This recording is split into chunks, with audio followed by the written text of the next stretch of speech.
édition spéciale consacrée à Simone Veil. Bienvenue à vous si vous nous rejoignez. Elle était une icône au sens noble, le courage politique, les valeurs morales. La France rend hommage aujourd'hui à Simone Veil. Hommage national aux Invalides. Vous voyez ici en direct les images de cette cour d'honneur. 5 jours après son décès, les drapeaux européens sont en berne partout en France, les drapeaux français parés d'un crêpe noir.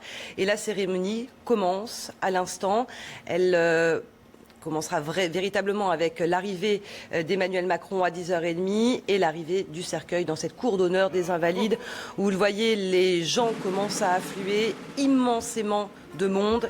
Yohann Uzey est avec nous en plateau. Yohann, beaucoup de monde politique, bien sûr. C'est le monde politique aujourd'hui, c'est l'ensemble de la France et de ses responsables qui rendent hommage à Simone Veil. On a vu déjà l'arrivée de plusieurs responsables. L'ancien ministre François Bayrou était là notamment, Jean-François Copé également qui a fait son apparition. On attend les anciens chefs de l'État, évidemment Nicolas Sarkozy, François Hollande seront présents. Jacques Chirac, lui, sera représenté par sa femme Bernadette Chirac et par sa fille Claude Chirac, l'ancien président de la République qui ne peut pas se rendre aujourd'hui dans cette cour d'honneur des Invalides en raison de son état de santé. Même chose pour Valéry Giscard d'Estaing qui a fait savoir hier soir qu'il ne serait pas présent à cette cérémonie, mais beaucoup effectivement donc d'anciens présidents. Une cérémonie qui sera présidée d'ailleurs par Emmanuel Macron puisqu'il s'agit d'une cérémonie d'hommage officielle et c'est donc l'actuel chef de l'État qui prononcera l'éloge funèbre dans cette cour d'honneur des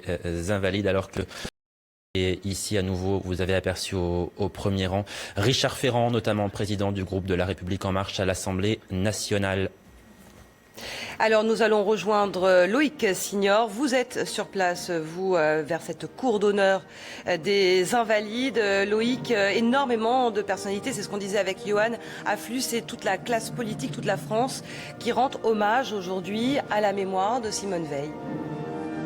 Oui, à cet hommage à Simone Veil avec toute la représentation nationale des anciens premiers ministres, des anciens ministres qui se sont tous installés dans cette cour des Invalides en face de la garde républicaine. Et on a vu par exemple Jean-Pierre Raffarin, Nathalie Kosciusko-Morizet ou encore Dominique Strauss-Kahn s'installer en attendant l'arrivée du cercueil de Simone Veil qui sera paré d'un drapeau tricolore sous la musique de la marche funèbre de Chopin. D'ici une demi-heure, s'en suivra un discours des deux fils de Simone Veil avant la prise de parole du président de la République qui prononcera l'éloge funèbre en retraçant, nous dit-on à l'Élysée, les combats qui ont été ceux de Simone Veil, les droits des femmes, bien sûr, la dignité, la lutte contre l'antisémitisme et bien sûr l'Europe au centre du combat de Simone Veil. D'ailleurs, il y aura des représentants du Parlement européen, du Conseil européen, Antonio Tajani ou encore Donald Tusk sont présents aujourd'hui aux Invalides ainsi que plusieurs chefs d'État étrangers. Des Belges, des Marocains sont venus rendre hommage, un dernier hommage à Simone Veil. Emmanuel Macron, lui, prendra donc la parole pour une quinzaine de minutes avant que le cercueil ne reparte sous le champ des déportés en direction du cimetière de Montparnasse où Simone Veil rejoindra son défunt mari Antoine Veil. Merci beaucoup Loïc, en direct de cette cour d'honneur des Invalides. Nous vous rejoindrons évidemment régulièrement tout au long de cette cérémonie. Jean Garrigue, historien spécialiste de l'histoire politique contemporaine, nous a rejoint sur le plateau de CNews. Bonjour. Bonjour. Bienvenue à vous et merci d'être là pour nous accompagner à l'occasion de cette journée si particulière, très symbolique et, on le redit, éminemment politique. Oui, s'il y avait un personnage, une femme qu'il fallait honorer aujourd'hui, c'est bien Simone Veil. Elle est quand même la quintessence de la femme politique du XXe siècle, parce qu'elle a incarné quasiment tous les combats majeurs, l'émancipation des femmes, l'émancipation européenne, évidemment la mémoire de la Shoah et donc la construction européenne qui s'arrime sur son expérience personnelle à elle. Donc c'est vraiment la femme politique du XXe siècle et donc sa disparition, c'est un événement politique parce que au fond, la plupart des grands acteurs de notre vie politique se reconnaissent en elle, sauf une famille spécifique qui malgré tout lui a rendu hommage, celle Vous parlez du Front National et de Marine Le Pen. Qui lui a rendu un hommage un petit peu biaisé, un peu contourné, mais enfin qui lui a quand même rendu hommage. Et donc, je dirais, s'il y avait une femme du XVIIIe siècle, ce serait peut-être Olympe de Gouges, les droits des femmes. Vous auriez Georges Sand au XIXe. Et pour notre histoire récente, le XXe siècle, c'est Simone Veil qui vraiment incarne tout ce qui s'est fait d'important depuis 50 ans. Oui, parce qu'au-delà de l'aspect politique, elle incarne l'histoire de France. Exactement. Oui, c'est notre histoire, c'est l'histoire de nos combats majeurs. Évidemment, tout est parti de cet événement qu'a été la Seconde Guerre mondiale, l'occupation, la déportation, dont elle a gardé évidemment le souvenir et je dirais l'ancrage historique en elle totalement. Et puis ensuite, la construction de l'Europe, c'est quand même malgré tout ce qui a été déterminant dans notre histoire récente. Évidemment, l'émancipation des femmes et puis le fait qu'elle était associée aussi à ce moment de modernisation de la société française des années 70, qui a été la présidence de Valéry Giscard d'Estaing. Tout ça fait d'elle quelqu'un qui est l'emblème véritablement de notre histoire. Parmi les questions qui se posent sur la suite des hommages en honneur à sa mémoire, il y a bien sûr, on l'a évoqué d'ailleurs dès son décès, dès sa disparition vendredi, l'éventualité qu'elle entre au Panthéon, on le rappelle, et ça dépend de la famille, c'est la famille qui doit donner son accord. Néanmoins, elle a toutes les caractéristiques pour rentrer au Panthéon, sans aucun doute. Incontestablement. Vous savez, pour l'instant, il n'y a que 4 femmes au Panthéon, et encore l'une d'elles, Sophie Berthelot, y est parce que son mari, le chimiste Marcellin Berthelot, y a été enterré. Marie Curie y est avec Pierre Curie, et puis il y a les deux qui sont entrés récemment, sous l'impulsion de François Hollande, qui étaient Germaine Antonius de Gaulle et Germaine Tillon.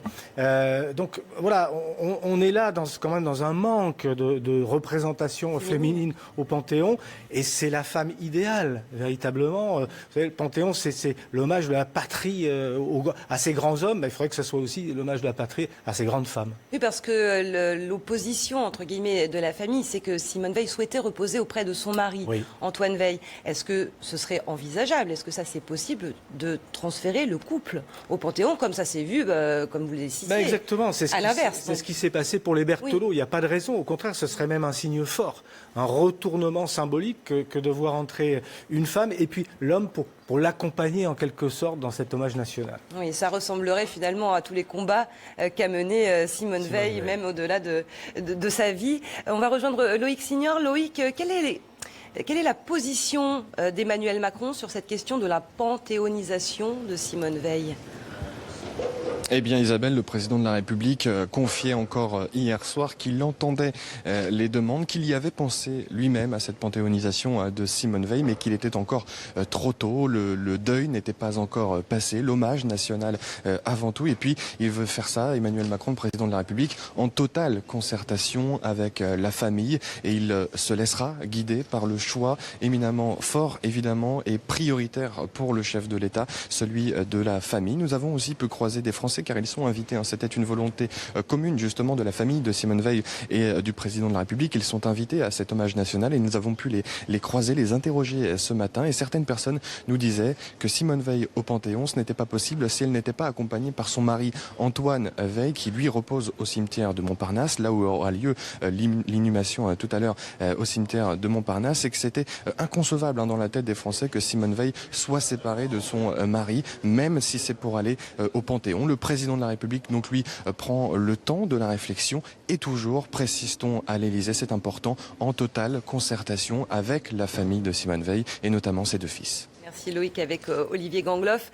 Yohann Usaï, on voit sur ces images les arrivées des hommes et des femmes politiques et c'est très symbolique de la réconciliation qu'incarnait Simone Veil et de sa volonté transpartisane. Oui, des responsables politiques ou anciens responsables politiques de droite ou de gauche. On a vu l'ancien Premier ministre Bernard Cazeneuve, Jean-Pierre Chevènement. Plusieurs membres du gouvernement ont fait leur entrée il y a quelques minutes. Le gouvernement qui est en train d'arriver. Christophe Castaner, ici à l'image, porte-parole du gouvernement, alors que Gérard Collomb, Nicolas Hulot ou encore Bruno Le Maire sont également arrivés il y a quelques minutes. On a pu apercevoir également Bernadette Chirac, de noir vêtue, qui représente son époux Jacques Chirac, qui pour des raisons de santé ne peut pas être présent à cette cérémonie. Les membres de l'Académie française également sont arrivés, alors que vous voyez ici Éric Woerth à l'image qui entre dans cette cour d'honneur des Invalides. Les membres de l'Académie française, donc, que vous avez pu apercevoir à l'écran, Hélène Carrère d'Ancos, notamment secrétaire perpétuelle de cette Académie française, qui nous permet de rappeler que Simone Veil était membre de l'Académie française et donc qu'elle est à ce titre une immortelle. Elle a touché réellement tous les domaines, Jean Garrigue, Simone Veil. Oui, il faut rappeler pourquoi Bernadette Chirac. C'est quand même important parce que c'est associé à l'un des plus grands moments de l'histoire politique de Simone Veil, c'est-à-dire à ce fameux débat sur l'interruption volontaire de grossesse en novembre 1974, où elle combat véritablement une opposition à la fois politique et puis extra-politique Et une assemblée terrible. Quasiment exclusivement masculine. Une assemblée presque exclusivement masculine, une majorité qui est pour beaucoup hostile, et c'est Jacques Chirac qui va venir, j'allais dire, emporter le morceau à l'Assemblée en venant ostensiblement soutenir sa ministre, qu'il avait d'ailleurs choisi, mais qu'il avait choisi sous l'impulsion de Valéry Giscard d'Estaing comme ministre de la Santé. Et Chirac a joué quand même un très grand rôle pour faire réussir ce projet de loi que portait très courageusement d'ailleurs Simone Veil. Donc ça a une signification, la présence de Bernadette Chirac, c'est effectivement quelque chose d'intéressant. Alors Valéry Giscard d'Estaing n'était effectivement pas là, mais c'est lui qui a donné l'impulsion politique à Simone Veil, qui l'a accompagnée. Oui, incontestablement, c'est lui qui l'a lancée en politique parce que auparavant, elle avait été conseillère dans le cabinet de René Pleven quelques années plus tôt, mais elle n'avait pas du tout de carrière politique. Elle avait une carrière de magistrate, et notamment administration face aux problèmes des prisons, administration pénitentiaire, pardon. Mais il l'a vraiment lancée en politique. Au début, d'ailleurs, elle y allait un peu à reculons. Son mari n'était pas forcément très favorable, justement, Antoine Veil. Et puis, on a vu ce que ça a donné. C'est lui aussi, d'ailleurs, qui l'a poussée à être candidate à la présidence du Parlement universel, du Parlement européen, vous voyez, élu au suffrage universel en 1979. C'est vrai que c'est la première dame d'Europe. Première dame d'Europe, et elle a... Pour faire connaître ce nouveau Parlement européen élu au suffrage universel, c'était très important d'avoir cette figure qui était devenue emblématique, parce que dans la France des années 70, c'était devenu vraiment une figure majeure, Simone Veil. Et donc, rares sont ceux qui l'ont été hostiles. Elle avait quelques bêtes noires. Elle n'aimait pas trop François Mitterrand, et surtout, elle avait une bête noire dans la famille centriste qui était François Bayrou. Mais, qui est présent là mais qui pourtant est présent malgré tout. François Bayrou qui ne représentait que lui-même, avait d'ailleurs dit Simone Veil dans les années 2000. Oui, et qu'elle accusait d'avoir trahi. Elle lui reprochait notamment, en 1995, il avait été dans le fameux combat Chirac-Balladur, il avait été du côté d'Édouard Balladur, comme la plupart des centristes et des libéraux. Et puis en 1995, ayant déjà été ministre, eh bien, il a rappelé tout de suite Jacques Chirac pour continuer sa fonction ministérielle.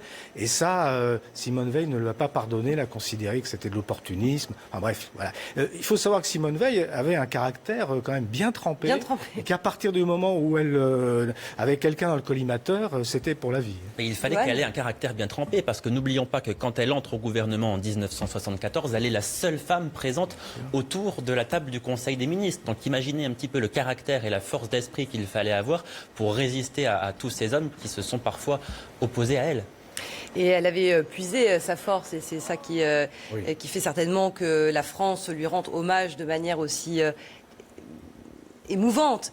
C'est qu'elle a puisé sa force dans le drame qu'elle a vécu dans son enfance. Eh oui, la jeune Simone Jacob, déportée avec sa sœur d'ailleurs, et sa mère, qui voit mourir sa mère en déportation, presque sous ses yeux, même si elle a raté malheureusement le moment où sa mère a quitté ce monde, au terme d'une marche forcée dans la neige et dans le froid, qui a finalement donné le coup de grâce justement à sa mère, qui a vu ensuite disparaître. Alors les trois sœurs ont été rescapées des camps de la mort, le papa et le frère ont disparu, et quelques années après la guerre, elle voit aussi disparaître sa sœur préférée, celle avec qui elle était tout le temps en déportation, dans un accident d'auto, en revenant d'ailleurs de la voir en Allemagne. Enfin, elle a vraiment été touchée par le malheur, et par un malheur qui est collectif, qui est celui de la Shoah,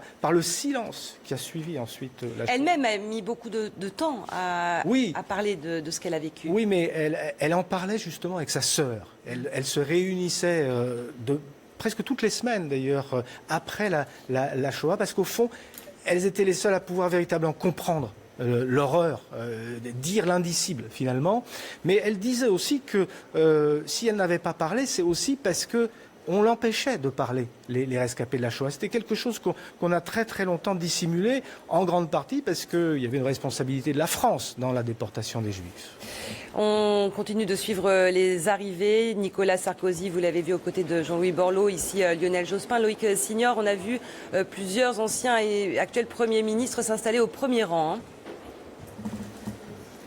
Premier ministre s'installer au premier rang. Alain Juppé, Bernard Cazeneuve, Dominique de Villepin. On vient de voir Manuel Valls arriver. On attend les anciens chefs d'État, Nicolas Sarkozy et François Hollande. Si on ne les voit pas encore dans cette cour des Invalides, mais ils s'installent tous, les Français aussi, en face justement de ces élus transpartisans, comme le voulait Simone Veil. C'est un hommage transpartisan. Nous avons pu voir Jean-Pierre Chevènement aussi, Dominique Strauss-Kahn, Arnaud Montebourg, Ségolène Royal, ainsi que des personnalités issues des rangs de la droite. François Bayrou, qu'elle ne portait pas forcément dans son cœur. Simone Veil, vous venez de le préciser en plateau, lui qui avait été son directeur de campagne pendant des élections européennes. Mais tout le monde aujourd'hui est réuni pour rendre ce dernier hommage à Simone Veil. Le président de la République, Emmanuel Macron, sera le dernier à s'installer dans cette cour des Invalides pour prononcer l'éloge funèbre à Simone Veil et retracer les grands combats de la vie de Simone Veil, notamment la lutte contre l'antisémitisme, la dignité, le droit des femmes. Tout cela devrait jalonner le discours d'Emmanuel Macron qui devrait durer ici environ 15 minutes, nous a indiqué l'Élysée. Le cercueil de Simone Veil fera son apparition ici dans la cour des Invalides d'ici quelques minutes sous la marche funèbre de Chopin. Ensuite, ce sont ses deux fils qui prendront la parole juste avant le président de la République. Merci Loïc. Serge Moati, journaliste, réalisateur de témoignages de Simone Veil en 2004, nous a rejoint sur ce plateau. Bonjour et merci d'être avec nous. C'est un hommage national qui est donc rendu à Simone Veil. Elle a incarné l'histoire de France, une histoire de France. À la fois un destin immense national, et en même temps un destin juif. Parce qu'on sait ce qu'elle a vécu quand elle avait 11 ans, les pertes immenses qu'elle a eu immense. Moi, j'étais très, très ému en apprenant sa mort, comme beaucoup de Français. Et c'est une femme que j'ai aimée, respectée, avec affection et tendresse. Et voilà, et donc on en parlera si vous voulez, mais là, je ne sais pas quoi vous dire. C'est à la fois ça, l'histoire d'un courage, une femme de grands combats, de combats divers, enfin, le combat pour la dignité des femmes, le combat pour... je pense à l'avortement, évidemment, mais aussi comment ne pas vivre sur la haine en construisant l'Europe. Elle a droit, là, à une cérémonie digne d'un chef d'État. C'est normal. C'était le minimum que la France devait faire pour Simone Veil ? Je pense. Elle a une importance capitale dans l'histoire de France. Et moi, je suis bouleversé qu'une petite rescapée des camps, elle s'appelait elle-même un animal tatoué, l'avant-bras. Oui. Le numéro de matricule. Moi, je suis moi-même le fils d'un animal tatoué comme elle, et je sais à quel point... Oui, d'ailleurs, son numéro de matricule, elle l'a fait graver sur son épée d'académicienne. Ouais. Montrer à quel point, justement, cette reconnaissance nationale, parce que c'est un grand honneur d'entrer à l'Académie, mais elle est aussi profondément ancrée dans ce vécu de déporté, qui a marqué toute sa vie. Mais elle l'a intégré, elle en a fait une part de son identité, elle ne l'a pas renié. Ben non, comment renier ? Elle aurait pu vouloir effacer, vouloir oublier, et elle a affronté, elle a combattu. Elle a combattu. Vous savez, quand ces survivants, rares survivants, 2500 sur 75 000 déportés de France, français, reviennent, ils ne peuvent pas en parler. Ça, elle m'en a beaucoup, elle racontait à quel point c'était difficile. Je l'ai vécu aussi en famille, moi aussi. Ils avaient du mal à en parler. C'était presque inimaginable. C'était presque... Enfin, vous voyez ce que je veux dire ? Et c'est pour ça aussi qu'elle est devenue présidente de la Fondation pour la mémorial de la Shoah. C'est-à-dire que ça a mis du temps à... Excusez-moi, je vais employer une expression idiote. Sortir. C'était compliqué d'en sortir. Mais oui, mais c'est la réalité. Un jour, elle m'a dit, on ennuyait quand on parlait de ça. Enfin, on ennuyait, genre, ça Vous voyez. Parce que les gens, eux, ne voulaient pas voir, ils ne voulaient pas combattre, ils voulaient oublier justement. Oui, parce qu'il y on avait. passe à autre chose. Oui, faut voir aussi au lendemain de la Seconde Guerre mondiale. L'idée, c'est de dire la France a été résistante. Hein, c'est l'idée du général de Gaulle. Donc tout ce qui concerne les taches noires, les années sombres, doit être mis de côté. On doit positiver, on doit repartir. Ouais. Et effectivement, la parole des rescapés est une parole totalement muette, justement, au lendemain de la libération. Et c'est pourquoi elle a été si émue et heureuse lorsqu'en 1995, Jacques Chirac a reconnu la responsabilité. Le grand discours du Veldiv. Le grand discours du Veldiv. Et elle avait une voix forte, Simone Veil, dans sa manière de s'exprimer. Elle en imposait. Bien sûr. Et elle était tout sauf enfin, elle était toujours digne. Enfin, je sais pas comment dire, digne et forte. Et jamais dans le pathos. Le seul qui a eu un rapport tendre avec elle à un moment, qu'il appelait Poussinette, je crois. C'était Jacques Chirac. C'était Jacques Chirac. Étonnant, avec laquelle elle s'est un peu brouillée politiquement sur l'Europe. Mais enfin, il y a eu ça. Et Poussinette, c'est pas forcément un adjectif qu'on accolerait comme ça spontanément à quelqu'un comme Simone Veil. Non. On parlait du numéro de matricule qui effectivement était gravé à la demande de Simone Veil sur son épée d'académicienne. Et sur cette épée, elle avait aussi fait graver la devise de la République: liberté, égalité, fraternité. Oui, et c'est vrai que qui mieux qu'elle finalement incarnait cette devise, la liberté, l'égalité, la fraternité. Toute sa vie, elle s'est battue pour ces valeurs-là, depuis les camps de concentration jusqu'à la présidence du Parlement européen, en passant par l'hémicycle de l'Assemblée nationale. Elle incarne vraiment la devise de la République. Donc à ce titre-là, effectivement, bien sûr qu'elle a sa place au Panthéon.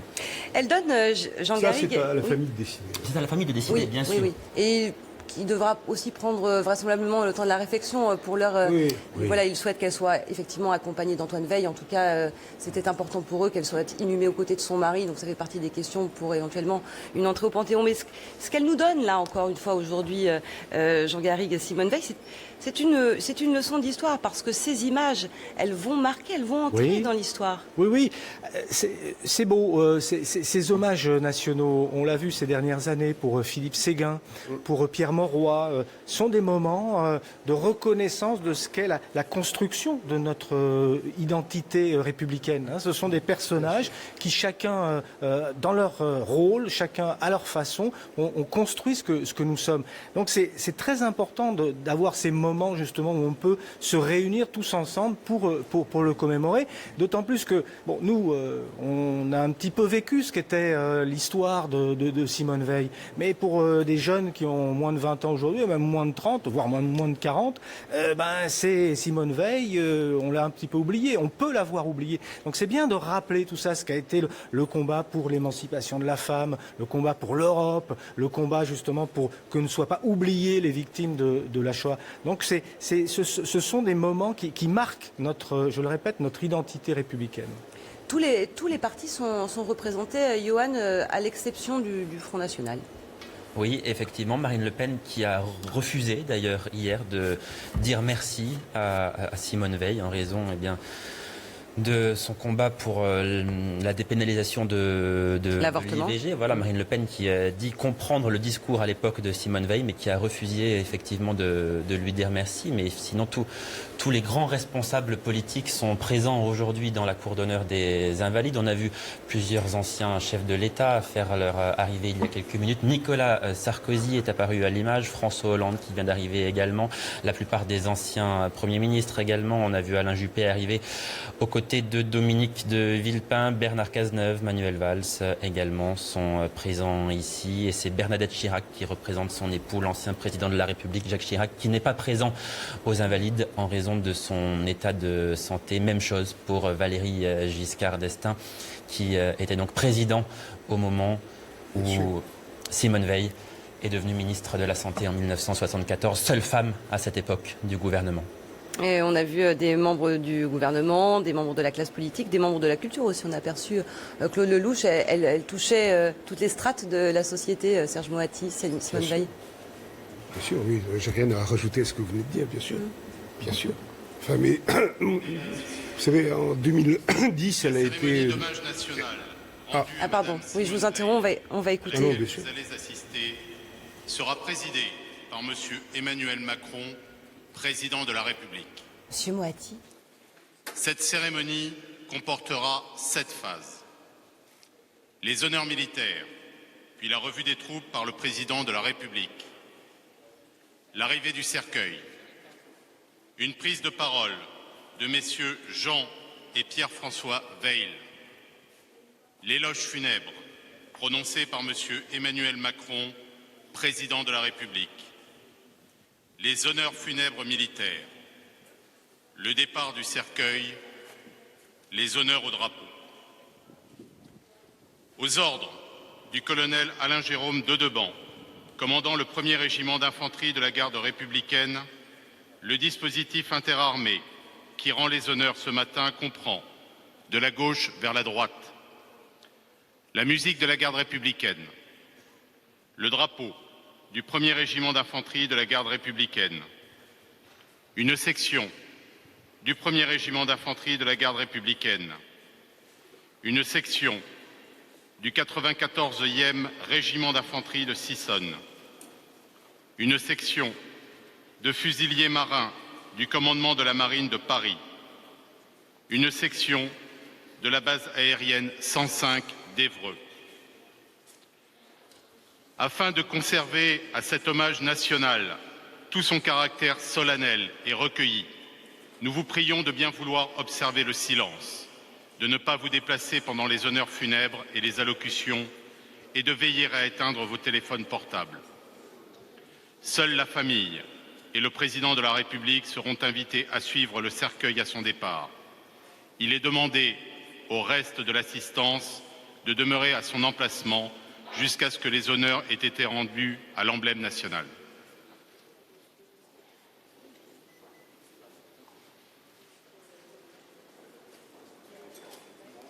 Déroulé de la cérémonie d'hommage national dans cette cour d'honneur des Invalides à la mémoire de Simone Veil, alors que les drapeaux européens sont en berne, les drapeaux français sont crêpés de noir. Loïc Signor, vous êtes sur place.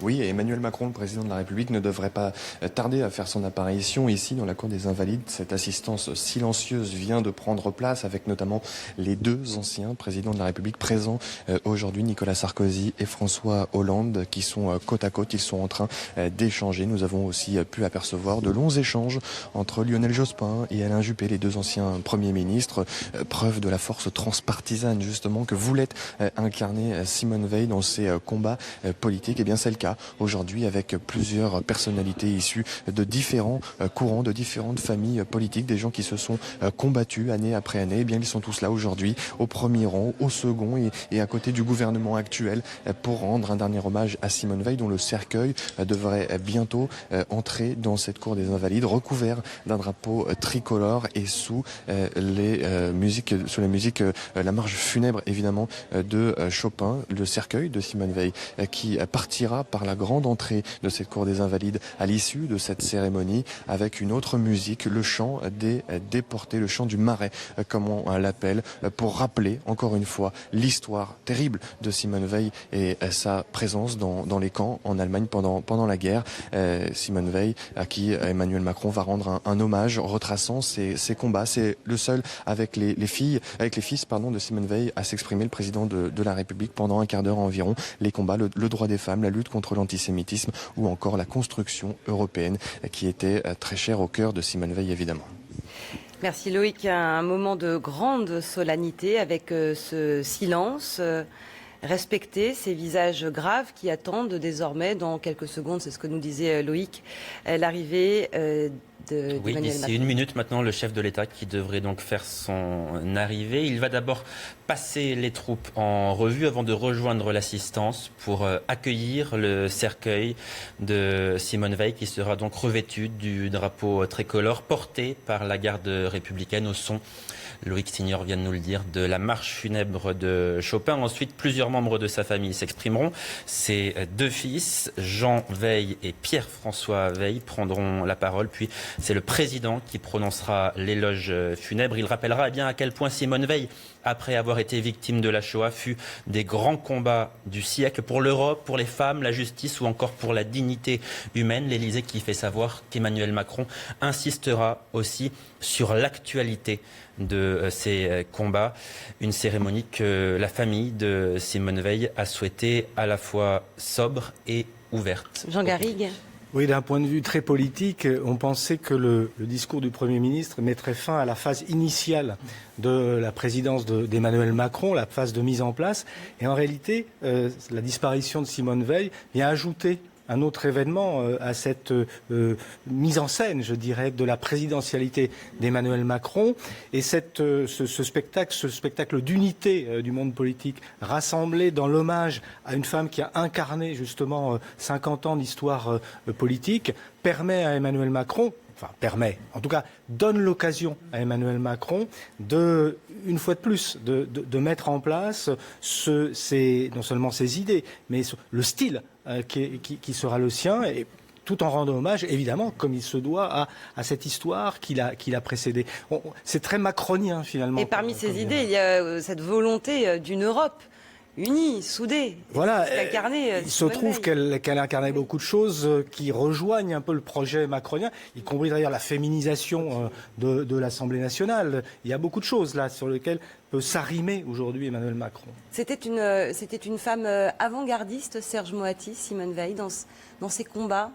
Sûrement, oui. Enfin, l'avortement, ça a été formidable pour la dignité des femmes. J'aime pas cette façon, de raccrocher ça à Macron. C'est pas. Non. Attention, on est en train de parler d'une femme qui elle-même disait à un moment, vous savez, j'ai le regret de ne pas être de gauche. Tout à fait, bien sûr. Donc il ne faut pas.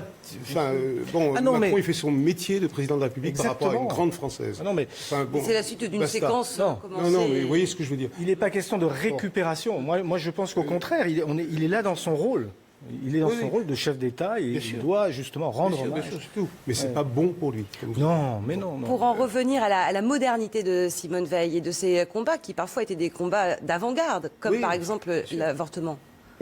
Oui, qu'est-ce que je peux dire de plus? Bien sûr. Mais parce que vous l'avez connue, vous avez parlé avec elle et elle avait un don pour sentir la société aussi. Pour sentir la société. Et pour la faire avancer. Et pour, comprendre, sentir, faire avancer, y compris dans la construction européenne, évidemment. Enfin, c'était un moment magnifique qui scelle un peu une rupture avec Jacques Chirac à ce moment-là, mais avec celui qu'il avait surnommé Poussinette. Mais il reste quand même dans l'affection et je regrette beaucoup qu'il ne soit pas là. Hélas pour lui. Représenté par son épouse, comme hélas pour lui et hélas pour nous. Et imaginez bien que quand Simone Veil est élue à la présidence du Parlement européen en 1979, déjà le poste, imaginez ce que cela devait représenter pour elle. Mais en plus, elle est élue à cette présidence grâce notamment au soutien des députés allemands. Donc il faut bien imaginer et essayer de comprendre ce que ça pouvait représenter. Ce combat contre la haine et la différence, le je sais pas quoi, vous voyez, la haine antisémite. Et Valéry Giscard d'Estaing rappelait que Helmut Schmidt avait joué un grand rôle dans l'élection de. C'est très important parce que on a tellement dénigré l'idée européenne pendant cette campagne présidentielle que c'est quand même intéressant de rappeler pourquoi.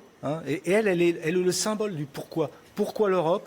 Pour réconcilier ceux qui s'étaient combattus pendant des siècles. Je me souviens sur mon plateau, à un moment, c'était un débat européen, quand je faisais une émission en direct. Et c'était, il y avait elle, Simone, et s'il y avait une seule raison pour faire l'Europe, c'était un débat, vous savez, sur le référendum, etc. Elle a pris un temps comme ça, et avec son œil magnifique, comme ça, et qui n'était jamais dans la pêche aux voix, si j'ose dire, qui était digne. La paix. Elle me l'avait répété comme ça. Et il n'y avait rien d'autre à ajouter finalement. Au revoir, merci, générique de fin. Elle avait réussi à ne pas faire l'amalgame entre le peuple allemand et les nazis. Et ça aussi, c'était une forme de grandeur. D'ailleurs, dans les années 50, elle part avec son époux. Donc, quelques années seulement après la libération des camps, elle part s'installer à Stuttgart, puisque son mari avait été muté dans cette ville. Donc, retrouver cette langue, etc., quelques années seulement après. Ça, c'était une forme de grandeur aussi. Le cortège présidentiel qui arrive, image ici tournée par Olivier Gangloff. Emmanuel Macron qui va donc dans les secondes qui viennent faire son entrée dans la cour d'honneur des Invalides, Johan. Voilà, juste avant l'arrivée du cercueil de Simone Veil, il va donc passer les troupes en revue avant de prendre place dans l'assistance, donc pour accueillir ce cercueil qui sera recouvert du drapeau tricolore au centre de la marche funèbre de Sopin pour le début de cette cérémonie d'hommage officielle en présence de l'ensemble du gouvernement, de tous les responsables politiques français, anciens présidents de la République, Nicolas Sarkozy, François Hollande, côte à côte. La plupart des anciens premiers ministres sont également présents. On a vu Jean-Pierre Raffarin, Alain Juppé, Dominique de Villepin, Manuel Valls, Bernard Cazeneuve. Tous sont présents alors que Emmanuel Macron fait son entrée dans cette cour d'honneur des Invalides. Édith Cresson aussi, qui était au premier rang. Édith Cresson, première femme, seule femme Premier ministre. C'est un peu le résultat aussi de Simone Veil.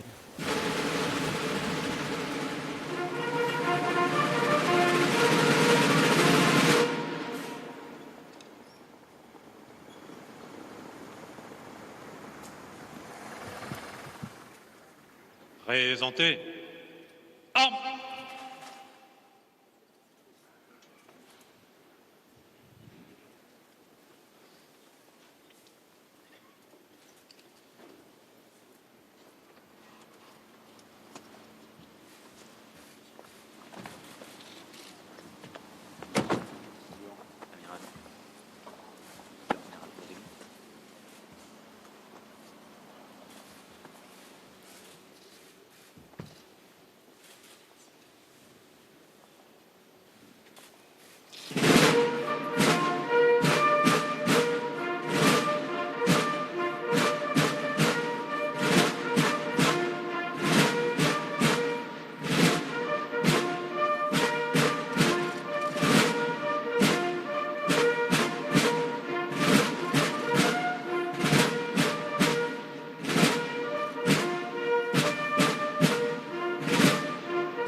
il salue son fils. Reposez. Armes. Repos.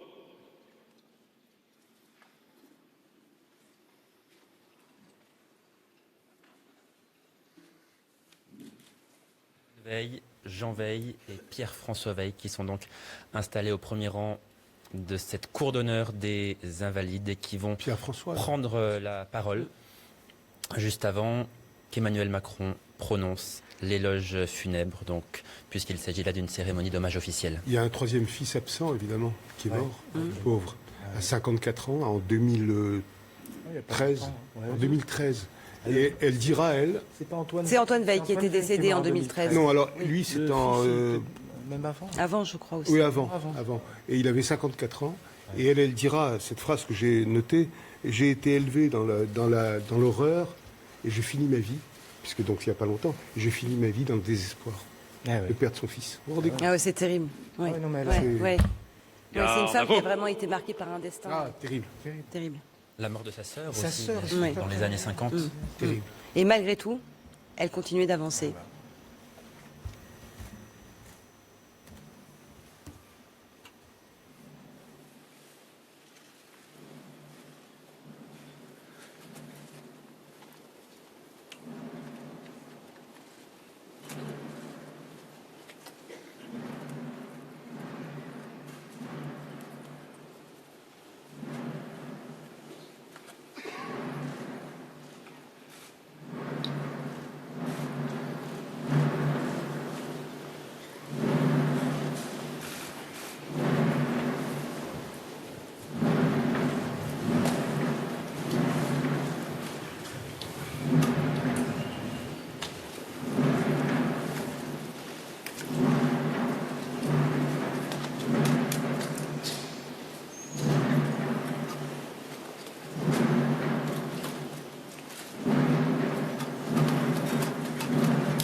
Présentez. Armes.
Reposez.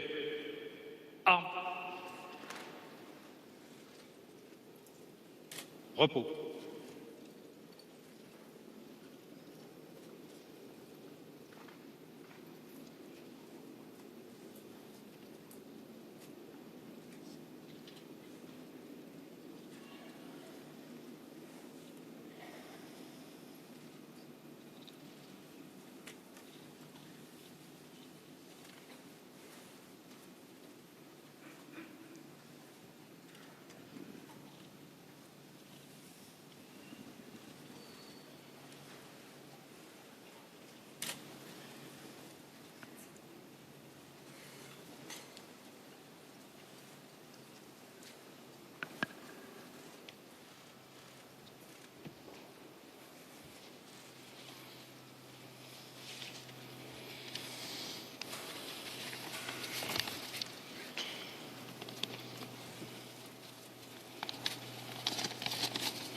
Maman. Maman. Ta beauté se doublait d'une extrême réserve de comportement, particulièrement saisissante dans un environnement où prévalait la décontraction de la jeunesse. Tes yeux pères, dans un visage éclairé, reflétaient le vécu d'une tragédie indélébile. Il y avait en toi, déjà, cet ineffable miracle de charme qui n'a jamais disparu. Ainsi, papa te décrit-il si justement en 2 phrases synthétiques qui soulignent ton caractère et ta beauté lorsqu'il te croisa à l'automne 45. Tu ne m'en voudras pas de ne pas évoquer ta carrière professionnelle et politique qui appartient aujourd'hui à l'histoire. Je laisse cela à Monsieur le Président de la République, que je remercie de sa présence, et à qui il reviendra dans quelques instants de dire ce que tu as fait pour la France et le cas échéant pour l'Europe. Pour ma part, et avant Pierre-François, je voudrais te remercier de ce qu'ont été nos relations depuis 70 ans. Très tôt, me semble-t-il, j'ai pris conscience du vécu de ce que papa nomme une tragédie indélébile. L'absence remarquable de grands-parents ne pouvait qu'attirer l'attention et susciter mes questions auxquelles tu répondais toujours simplement et de manière de plus en plus détaillée au fil des années. Avant l'âge de 10 ans, je connaissais le nom d'Auschwitz et le sort des Juifs que les nazis leur réservaient dans les camps. Il est vrai que quelques années auparavant, j'étais rentré en larmes de l'école maternelle. Interrogé par toi, je t'avais fait observer quelle chance nous avions de ne pas être protestants, malheureuses victimes des massacres de la Saint-Barthélemy. À l'époque, rien n'était dit dans les écoles à propos de la Shoah et tu as dû y suppléer. Et puis nous t'avons accompagné à l'occasion de tes réunions avec les anciens de Bobrek, ce commando hors du camp d'Auschwitz, où tu as travaillé quelques mois à la fin de l'année 44. Je n'ai pas oublié vos conversations à l'occasion desquelles vous parliez enfin librement de ce que les autres ne voulaient pas entendre, soit pour les uns parce que ça les gênait ou les ennuyait, soit pour vos proches parce que vos épreuves et vos souffrances leur étaient proprement insupportables. C'est ainsi que nous fîmes la connaissance de tes camarades, comme vous dites entre vous. Marceline Loridan, Paul Schaeffer, Ginette Kolinka, qui sont ici, ainsi que Fanny Etola et d'autres miraculés. Et puis il y eut ce voyage à Auschwitz-Birkenau en décembre 2004. Toi, 2 de tes fils et les plus âgés de tes petits-enfants. Nicolas n'avait pas eu envie de venir. Tu nous montras le camp des hommes et celui des femmes. Tu nous indiquas les emplacements de l'hôtel, celui des chambres à gaz et des fours crématoires. Tu nous expliquas le voyage dans les wagons à bestiaux avec les pleurs des enfants, l'arrivée sur la rampe, la terreur provoquée par la violence gratuite des SS, le tri par Mengele, la tonte des cheveux, le tatouage des numéros faisant de vous des stucs le manque de sommeil, la faim, le froid, la promiscuité, la saleté, l'odeur pestilentielle des corps qui brûlent, les cendres noires rejetées par les fumées des fours crématoires, les latrines communes, seul lieu de quiétude, car désertées par les SS du fait de l'effroyable puanteur des lieux, le travail des Sonderkommando, l'arrivée des 450 000 juifs hongrois au printemps 1944, assassinés avant même d'entrer dans le camp. Tu nous fis les honneurs de ton bloc, baraque qui n'a pas été détruite, et tu nous montras la Koya, ces chalets de 3 étages constitués de planches de bois disjointes, où vous pouviez à 4 ou 5 essayer de vous agglutiner pour tenter de vous assoupir entre les trop fréquents appels nocturnes. Tu nous avais déjà raconté les marches de la mort et la mort de ta mère que tu adorais et que tu n'as pas revue en rentrant des travaux forcés. Rappelant cela, on comprend pourquoi papa résumait, avec l'extrême pudeur qui était la sienne, la réserve de ton comportement et ton regard comme les stigmates d'un vécu, d'une tragédie indélébile.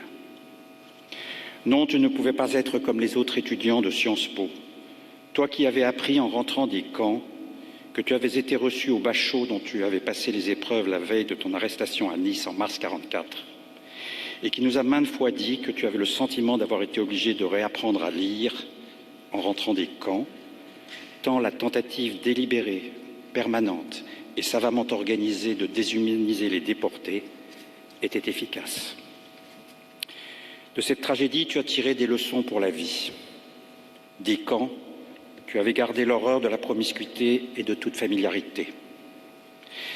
Malgré un scepticisme absolu sur le comportement des humains, tu as gardé une bienveillante énergie pour aider en toutes circonstances celles et ceux qui souffrent, et nous t'avons vu magistrat à la chancellerie, comme ministre, tenter de résoudre, souvent avec succès, nombre de problèmes individuels.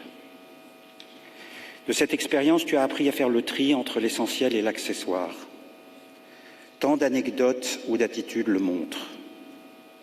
C'est ainsi que tu attachais moins d'importance à nos résultats scolaires en dents de scie qu'à l'éthique de nos comportements ou à la qualité de nos réactions ou nos opinions dont nous devions toujours justifier.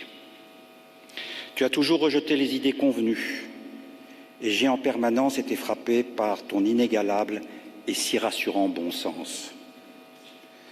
Ton goût pour le débat dont nous savons qu'il te conduisait à affronter ton père s'est poursuivi tout au long de ta vie, non seulement dans la vie publique, mais aussi dans la sphère privée, y compris de ta famille.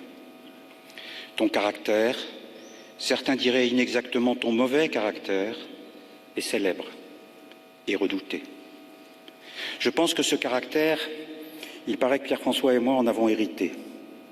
Je dirais plutôt que cette détermination constitue la trame de l'armure qui t'a permis de survivre à l'enfer.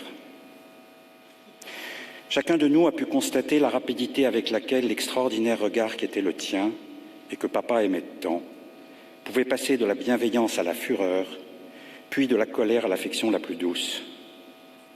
Tu admettais parfois que tu étais soupe au lait. Aujourd'hui, je veux te dire que je te pardonne d'avoir renversé sur ma tête, alors que nous étions à table, l'eau de la carafe, sous prétexte que j'aurais tenu des propos que tu trouvais misogynes. Je t'aime, maman.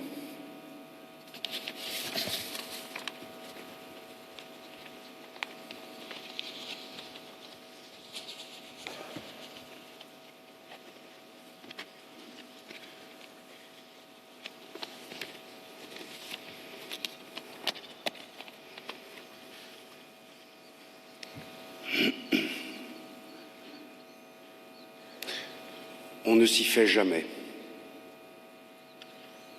Pourtant, mon frère Jean et moi, lui surtout, nous ne sommes plus si jeunes. À nos âges, le plus souvent, on a déjà pris sa retraite, parfois depuis longtemps. Et nous avions subi une terrible alerte il y a déjà 4 ans, à la disparition de notre père, Antoine, l'homme de ta vie, ton compagnon, ton indéfectible soutien et partenaire pendant 67 ans. mais on n'y croit jamais vraiment. Et puis, nous avions une excuse. Le 18 mars 2010, au moment de te recevoir au 13e fauteuil, celui de Racine, l'auteur préféré de ton père, André Jacob, Jean d'Ormesson avait osé te susurrer « Maman, baissant la voix pour mieux se faire entendre, nous vous aimons, madame. » Ce jour-là, sous la coupole, sots que nous étions, emportés par l'émotion, nous avions fini par te croire vraiment immortel. Mais ainsi que le dit l'Ecclésiaste, il y a un temps pour tout. Et finalement, le temps est venu, pour toi aussi, de te retirer avec ton calme, ta douceur et ta délicatesse, presque sur la pointe des pieds, et pour nous, le temps de pleurer. Maman que j'aime, le hasard de la naissance, ou plutôt la fortune, m'avait accordé le privilège d'être le benjamin de tes 3 fils.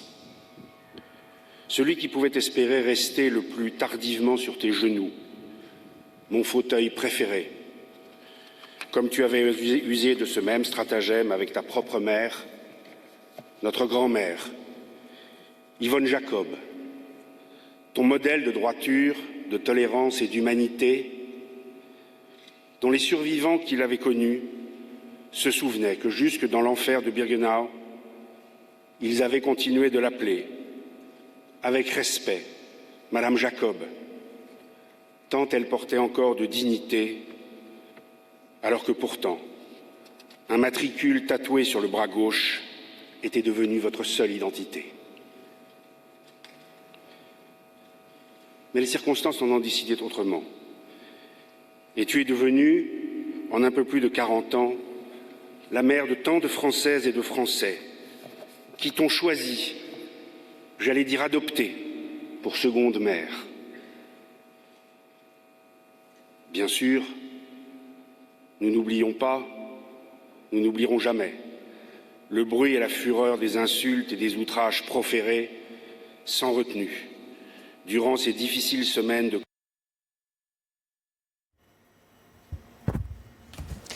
Une interruption technique, visiblement. On va rejoindre dans quelques instants la Cour d'honneur des Invalides, alors que nous sommes en train d'écouter tous ensemble avec beaucoup d'émotion. Il fallait impérativement faire cesser la violence faite chaque année à des centaines de milliers de femmes au nom d'un ordre moral débordé. Aujourd'hui, ce bruit et cette fureur ont été depuis longtemps magnifiquement balayés par la reconnaissance et l'affection respectueuse que te manifeste le pays tout entier. Alors, au fil des années, nous avons appris à te partager, avec des proches et des moins proches, et même des inconnus, des millions d'inconnus. Nous avons même appris à apprécier cette familiarité, certes respectueuse, mais qui irritait tout de même un peu notre Père, en même temps qu'elle le remplissait de fierté et de bonheur, cette familiarité donc, avec laquelle nos interlocuteurs, parfois de simples passants dans la rue, s'autorisaient ton prénom, comme s'ils avaient, eux aussi, sauté sur tes genoux. Enfin, depuis vendredi, dans la peine et le chagrin, nous sommes devenus les témoins prévenus, mais tout de même ébahis, d'un pays en deuil, presque apaisé, sinon un instant réconcilié, comme pour honorer les valeurs d'humanité et d'universalité, à la source de tous tes combats, et d'abord de celui de la réconciliation, pour une Europe de paix, une Europe de liberté, une Europe de solidarité et de progrès partagés. Cet hommage national, pour lequel nous vous remercions, Monsieur le Président de la République, en présence de vos prédécesseurs, y compris du Président Chirac, que nous savons présent par la pensée, cet hommage, Cet hommage est ton ultime victoire sur les camps de la mort et cette nuit de mars 1945, peut-être celle du 18 au 19 mars, à Bergen-Belsen, lorsqu'avant même ton retour de la corvée de travail, sous les yeux désemparés de Milou, ta sœur, les capots ont repris le corps épuisé et sans vie de votre mère, notre grand-mère, pour le jeter à la fosse commune des 6 millions de corps et de cendres qui recouvrent à jamais notre histoire. Les dizaines, les centaines, les milliers de témoignages de respect et d'affection reçus ces derniers jours sont autant de rayons de soleil, d'éclats de lumière, d'instants de bonheur, en définitive de raison.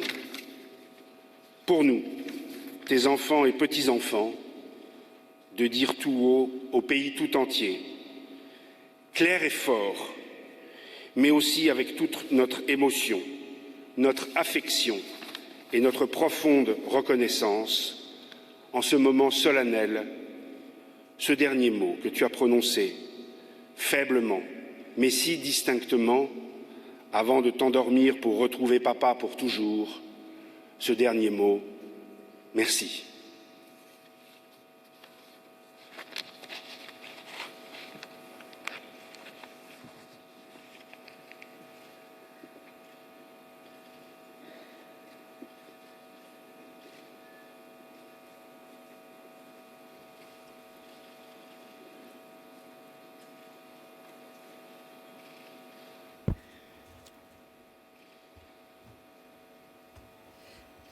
Voilà Jean et Pierre-François Weil qui reviennent prendre place parmi l'assistance de cette cour d'honneur des Invalides.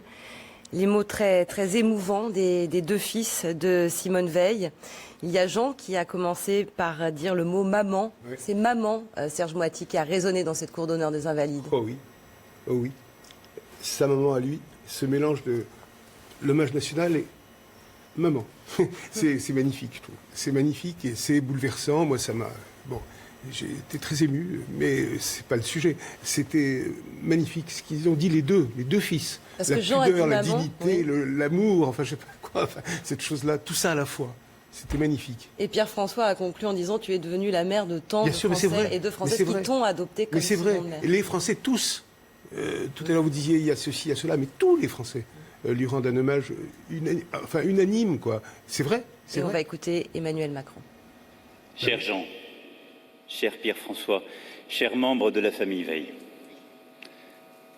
messieurs les présidents, mesdames et messieurs les chefs de gouvernement, mesdames et messieurs en vos grades et qualités, votre nombre, vos qualités, votre présence,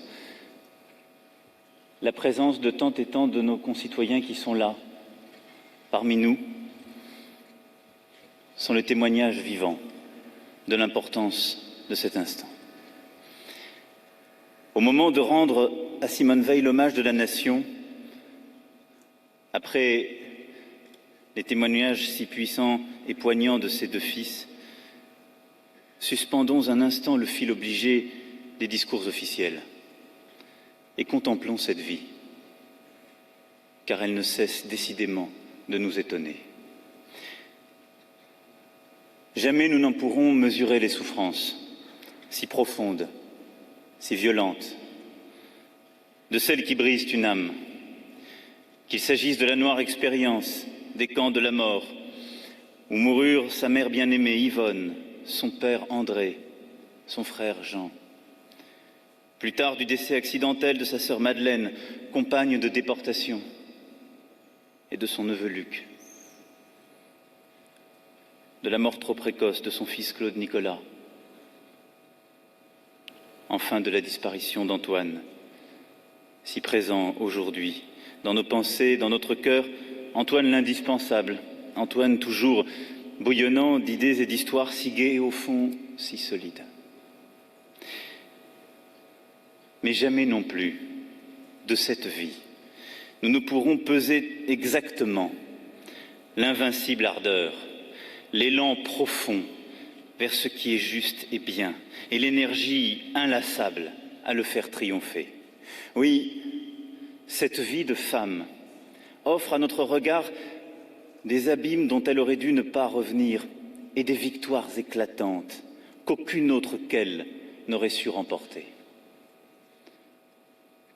À ce mystère d'existence, de caractère, à ce mystère qui défie la raison commune et nous inspire tant de respect et de fascination, nous donnons en France un nom, bien ancré dans notre génie national.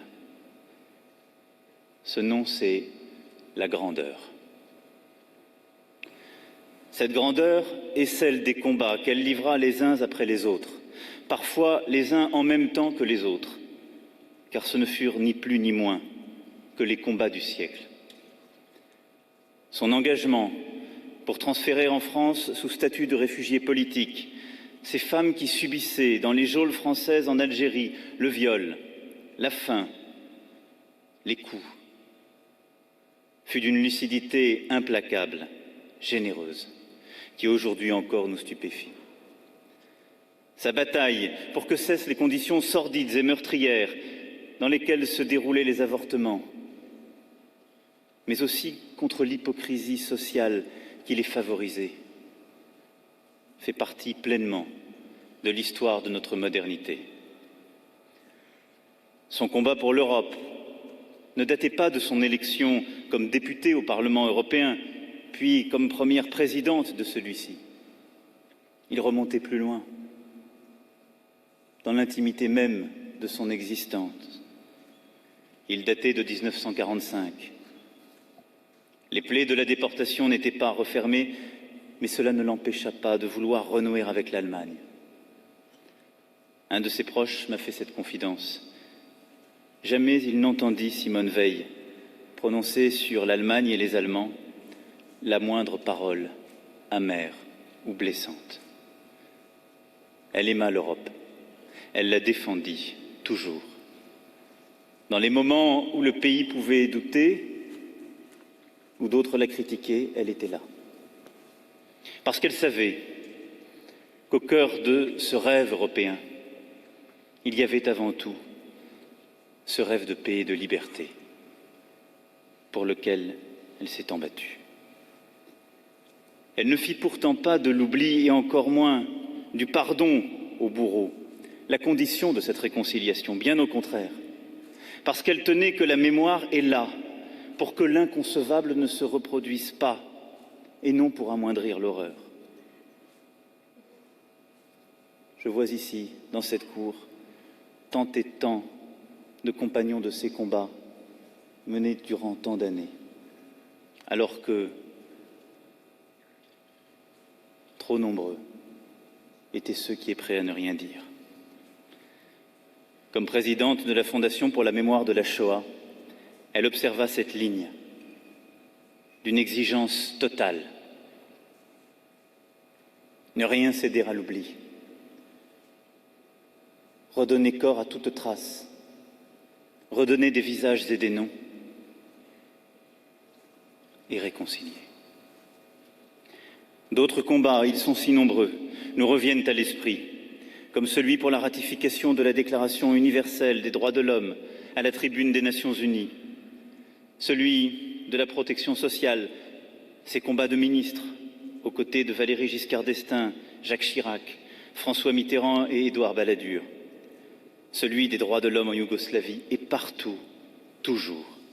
Sa lutte pour les femmes, son engagement contre le racisme, contre l'antisémitisme. Les temps, hélas, lui fournirent bien des raisons de s'engager avec force. Mais il y a plus encore. Ces combats, elle les mena bien souvent avant que la société et les mœurs ne les aient fait leurs, avant que la majorité ne les ait adoptés. Elle eut raison, bien souvent, avant l'opinion commune et souvent contre elle. Simone Veil fut cet éclaireur de la République qui monte seul à l'assaut de bastilles réputées imprenables et qui pourtant les prend pour ensuite nous les offrir en partage, à nous qui n'avions pas cru que cela serait possible ou qui, par indifférence parfois, avions permis que le scandale prospère.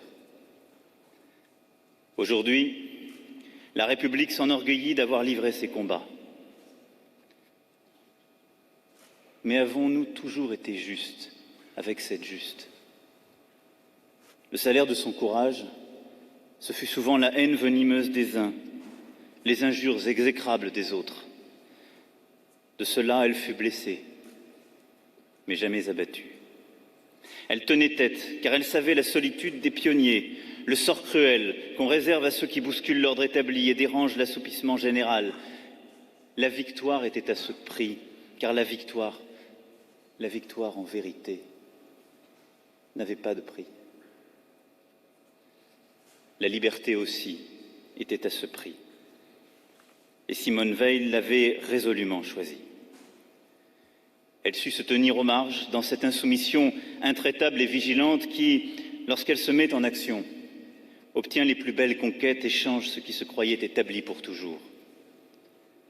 Mais d'où lui venait cette force, cette volonté toujours de se battre pour des causes justes?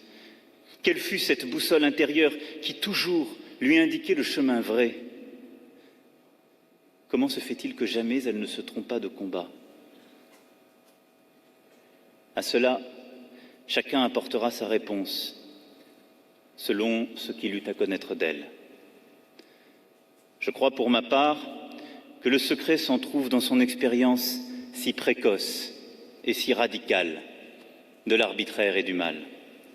De cela, elle tira presque aussitôt une morale de vie inaltérable. La souffrance ne donne qu'un droit, celui de défendre le droit de l'autre. Tel était son absolu, né de sa douleur intime, ineffaçable. Aider, protéger l'autre, en particulier les plus faibles. Nous le savons, elle eut souvent la dent dure avec les plus puissants, mais elle fut toujours tendre avec les faibles. Elle ne défendit pas les femmes parce qu'elles étaient femmes, mais parce qu'elles étaient humiliées par la puissance des hommes. Combien il reste à faire à cet égard comme à tant d'autres, comme nous en avons encore besoin de cette capacité de colère et d'action qui jusqu'au bout l'animèrent. Car ne nous y trompons pas, les combats de Simone Veil ne sont pas des victoires acquises pour toujours. Ce qui les a fait naître ressurgit sans cesse, ici ou ailleurs, aujourd'hui, malheureusement dans trop d'endroits en Europe et au cœur de nos sociétés. Intolérance, sectarisme, haine fanatique ou doctrinaire, extrémismes avançant sous le masque d'un populisme débonnaire, compromission de toutes sortes avec ce qui piétine notre humanité, restent des braises ardentes, prêtes à rallumer les pires embrasements. La détermination inexorable de Simone Veil à faire prévaloir en tout l'humain est ici notre cap. Son humanité, du reste, n'était pas réservée à la sphère publique. Elle irriguait son intimité à l'égard de son époux, de ses fils, de ses petits-enfants et arrière-petits-enfants. Aux lettres aussi nombreuses qu'elle recevait, des correspondants lointains exprimaient leur détresse ou leur solitude. Elle répondait avec attention. Parfois, dit-on, cela irritait un peu Antoine. Elle employait pour cela une langue française de grande élégance que nourrissait sa vive passion pour la littérature française, ce goût inculqué dès l'enfance par son père. Il eût été si fier de voir sa fille accueillie à l'Académie française. Lorsqu'une vie se consacre à la justice, et singulièrement à la justice pour les plus faibles, les plus exposés, les plus humiliés, lorsque cette vie est nourrie par une bienveillance sans partage à l'égard de cette humanité dont pourtant elle a vu la face la plus hideuse, et lorsque cette vie choisit de se construire sous l'égide de la République, c'est la France qui est grandie. Vous avez, Madame, prodigué à notre vieille nation des dons qui l'ont faite meilleure et plus belle. Vous avez jeté dans nos vies cette lumière qui était en vous et que rien ni personne n'a jamais pu vous ôter. Les Français l'ont su, l'ont compris.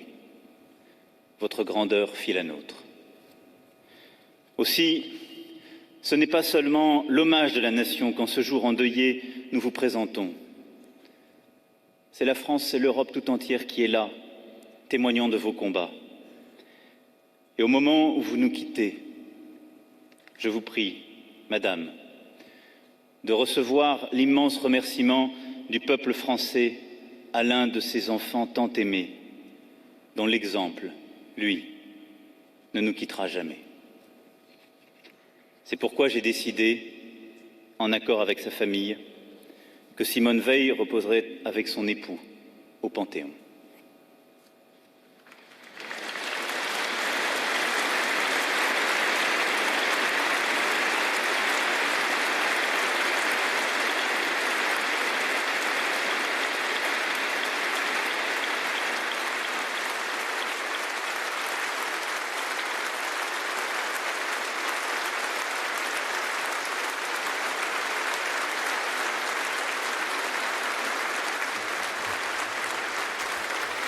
Les applaudissements qui résonnent dans cette cour d'honneur des Invalides avec ces derniers mots d'Emmanuel Macron qui confirme donc que Simone Veil sera au Panthéon aux côtés de son époux Antoine Veil en accord avec la famille.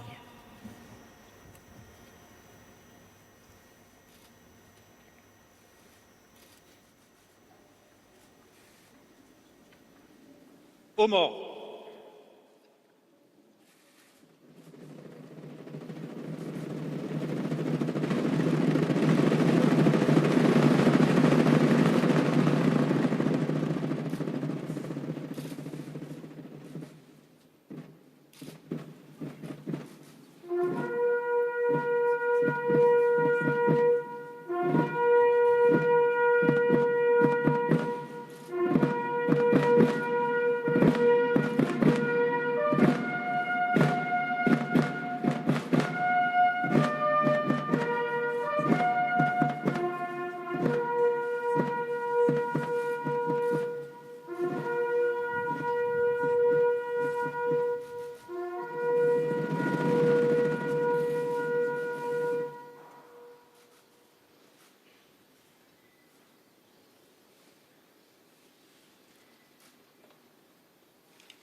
Reposez. Armes.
Repos. Garde à vous.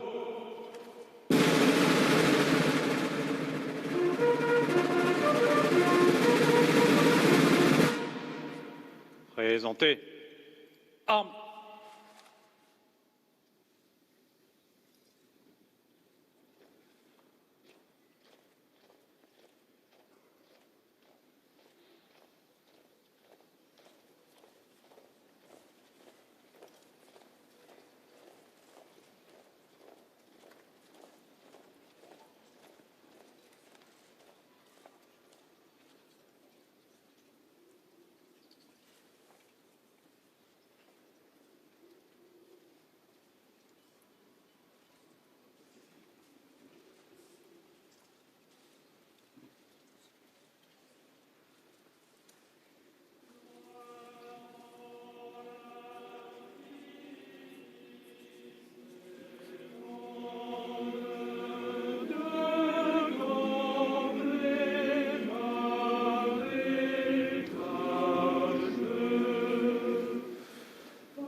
Mesdames, Messieurs, nous vous prions de demeurer à votre emplacement jusqu'à ce que les honneurs aient été rendus au drapeau.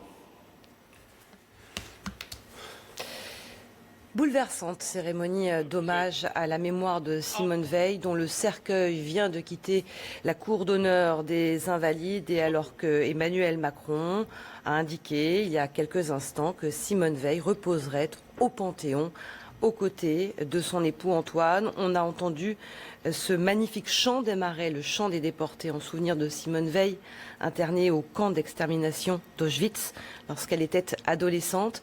Serge Moati, il y a eu énormément de moments d'émotion.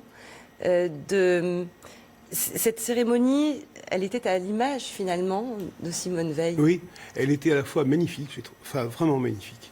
Les discours des fils, des deux fils, formidables. Le discours de Macron, du président, quoi.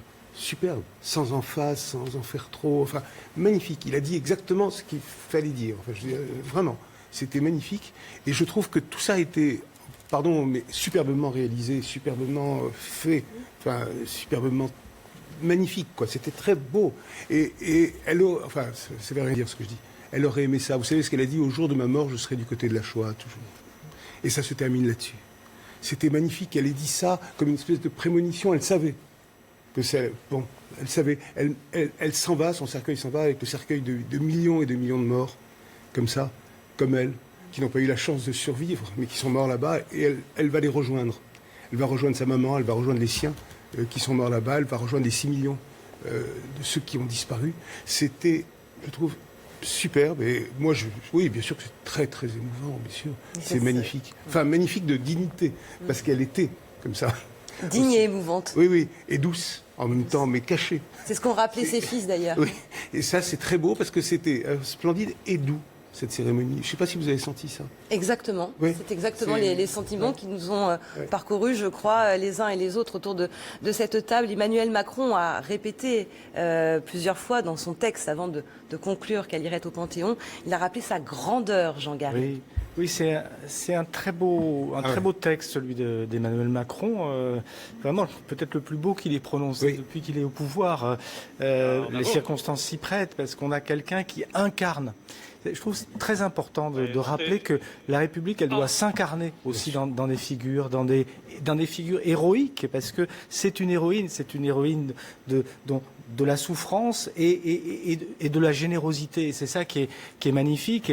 Et tout ce qui a été dit à la fois par ces deux fils, avec tellement de dignité, et aussi par Emmanuel Macron, vise à nous montrer, à expliquer ce personnage, cet engagement justement par ce vécu, par cette tragédie qu'elle a vécue, et qu'elle a retourné pour en faire la positivité des idées qui nous ont construites finalement, et notamment de cette idée européenne, parce que vous avez vu que l'hymne à la joie a été interprété, c'est-à-dire qu'il n'y a pas seulement la dimension française, mais aussi cette dimension européenne qui est majeure chez elle.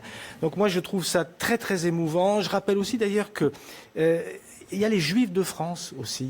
La famille de Simone Veil, les Jacob, c'était une famille de républicains, de Juifs républicains qui avaient l'amour de la République chevillé au corps. Et il est donc tout naturel aujourd'hui que la République rende à ces Juifs de France et donc à Simone Veil qui les représente, cet hommage qu'elle a largement mérité. On a vu là toute la grandeur de la République capable de rendre un tel hommage. Avec autant d'émotion, autant de dignité, autant d'unité également.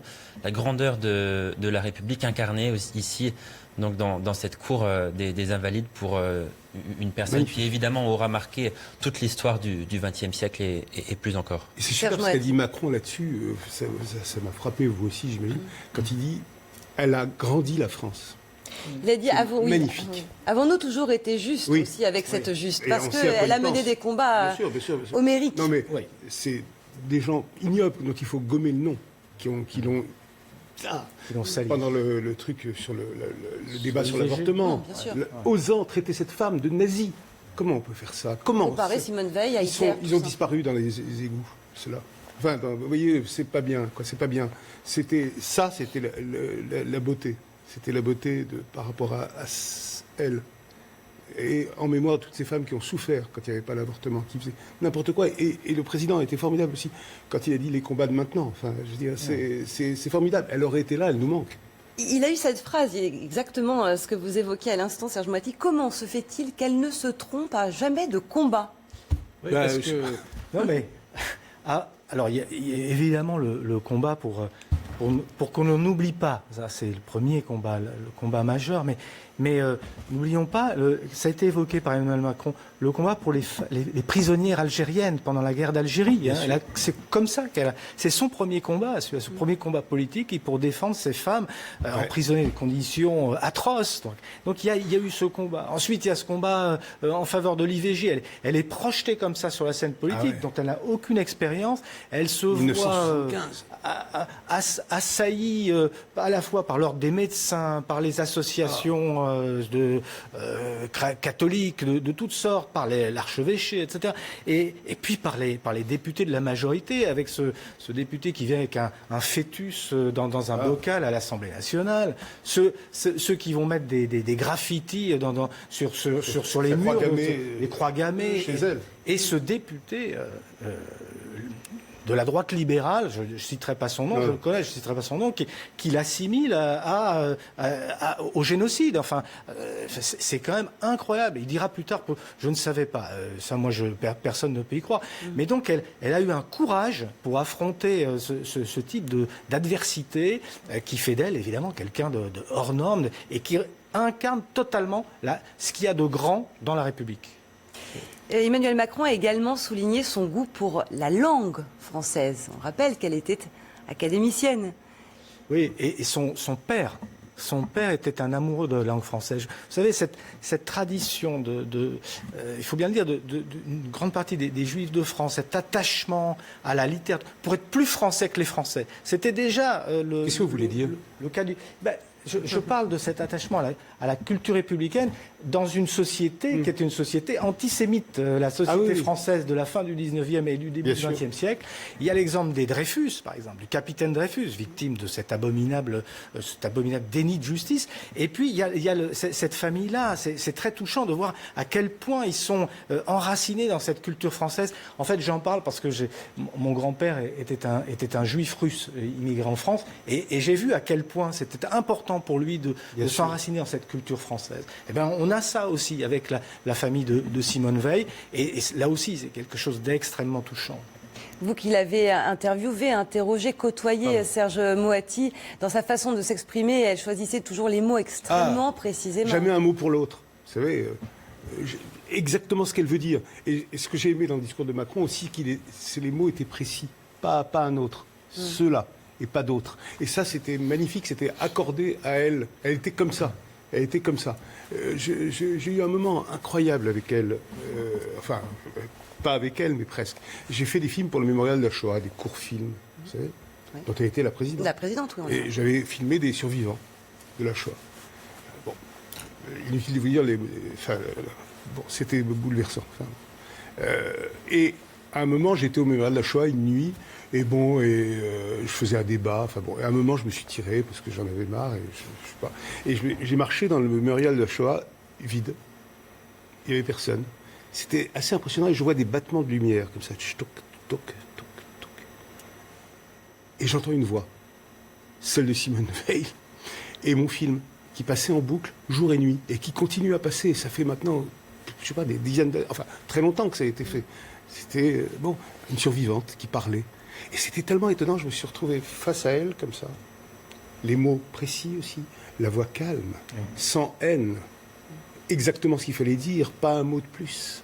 Et c'était un moment magique, comme un salut qu'elle faisait. C'était... c'est elle. Elle forçait l'admiration des gens qu'il a rencontrés. Chaque témoignage que nous avons eu depuis son décès vendredi, ça revient en permanence. Elle forçait l'admiration. Mais bien sûr, l'admiration par sa vaillance, son courage, son extraordinaire dignité, l'extraordinaire dignité de l'éclaireur de la République dont parlait Macron. Vraiment, c'est formidable, quoi. Jamais un mot sur les Allemands, par exemple. Jamais. Un mot, je veux dire, hostile. Oui. Il fallait faire la paix. Il fallait leur tendre la main. Les enfants ne sont pas responsables des saloperies des parents. Vraiment, jamais. Et ça, c'est très beau. C'est très beau. Et cette image de réconciliation, on l'a vu avec la présence de toutes ces personnalités politiques de droite comme de gauche. Bien On sûr. va rejoindre Loïc Signor qui est sur place dans cette cour d'honneur des Invalides qui est en train de se clairsemer petit à petit puisque tous les convives sont en train de quitter les lieux.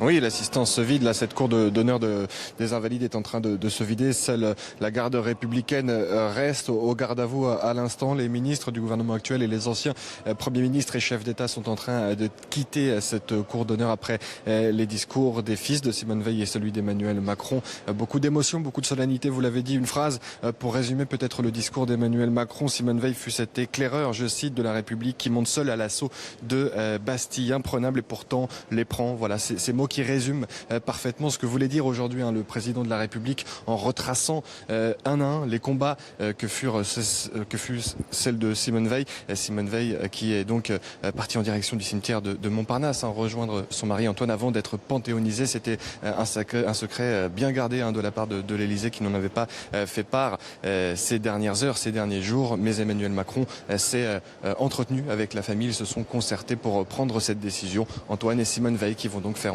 leur entrée au Panthéon. Merci beaucoup Loïc Signor. Et on rappelle, donc effectivement vous l'évoquez, que Simone Veil va reposer au Panthéon. Ça, avec l'accord de la famille. Avec l'accord de la famille. Effectivement, on ne peut pas entrer au Panthéon.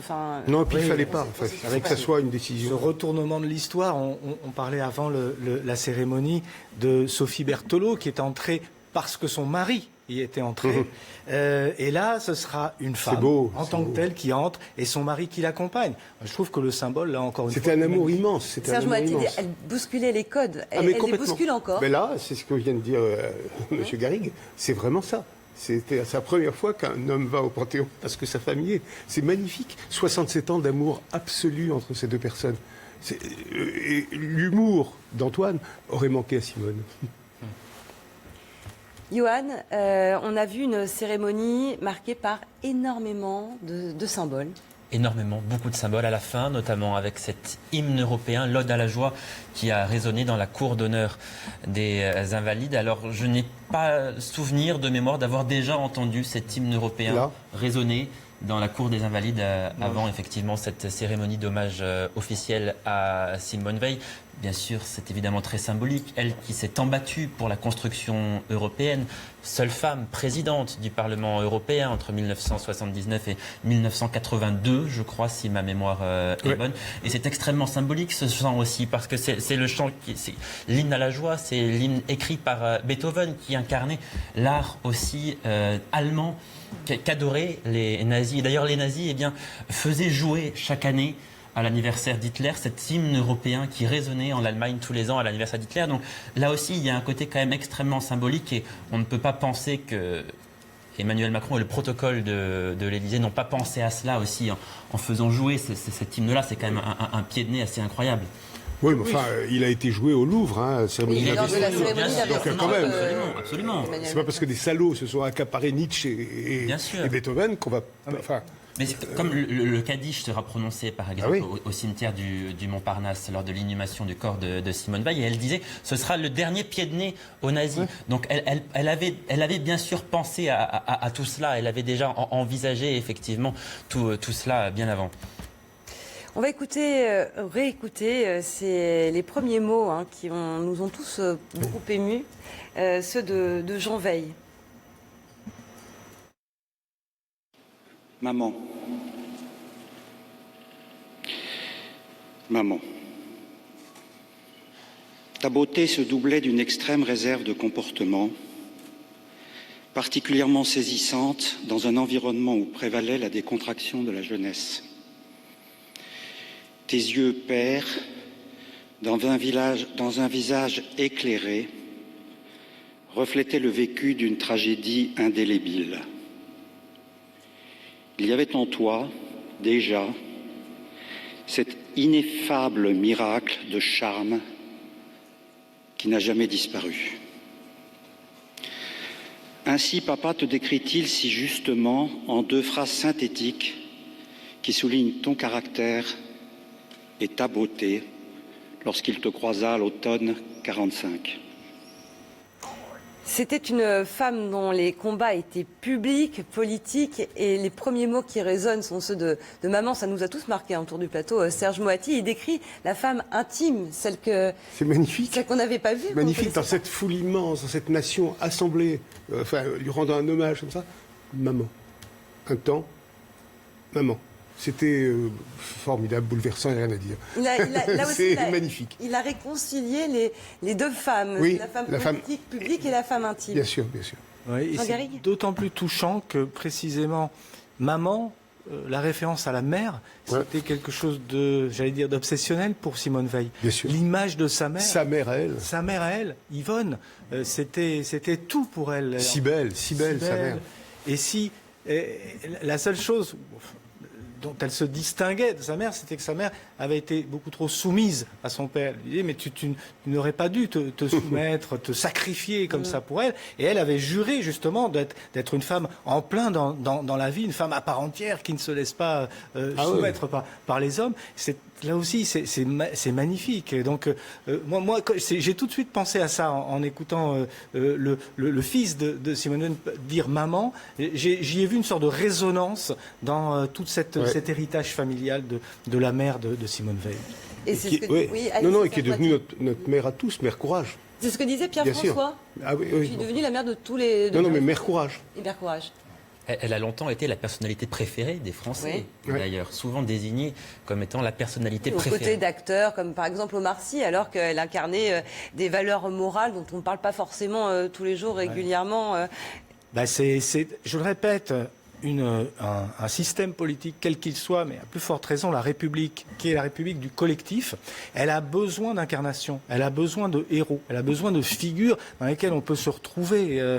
Et je pense que pour les femmes, mais pour des générations de femmes, c'est une figure exemplaire, c'est une figure que personne ne peut remettre en question. Et c'est très touchant de voir à quel point il y a à la fois cette intimité là qu'on peut avoir avec elle, et puis en même temps être tellement impressionné par tout ce qu'elle a fait. Je veux dire, c'est quand même unique, c'est un personnage unique. C'est à la fois touchant et rassurant de voir que la France et les Français sont capables de se retrouver et de se réunir pour rendre hommage à une telle personnalité.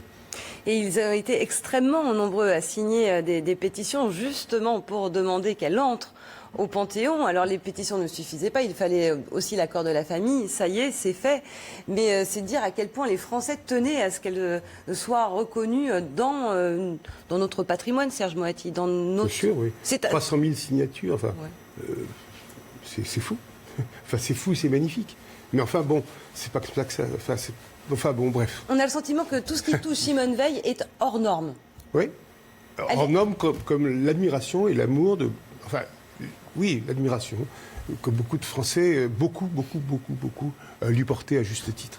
Jean Garrigue, sur le principe de panthéonisation, comment est-ce que ça va se passer? Comment est-ce que ça peut se passer? De toute manière, il faut un certain délai pour que ça soit préparé.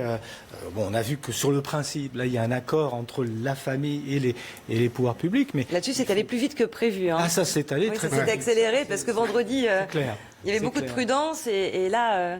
Et donc c'est une cérémonie à laquelle il faut donner tout le lustre, enfin tout le prestige nécessaire, et donc il faut préparer de longues dates, même peut-être choisir la date avec beaucoup de précautions. Et je le répète, ça aurait été vraiment étonnant qu'elle ne puisse pas entrer dans ce panthéon des grands hommes, aux grandes femmes, la patrie reconnaissante. Je l'ai dit tout à l'heure, ça me semble quelque chose de nécessaire. Et je le répète, ce sont des moments qui scandent l'histoire d'un peuple, l'histoire d'une république, plus encore que d'un peuple à mon sens.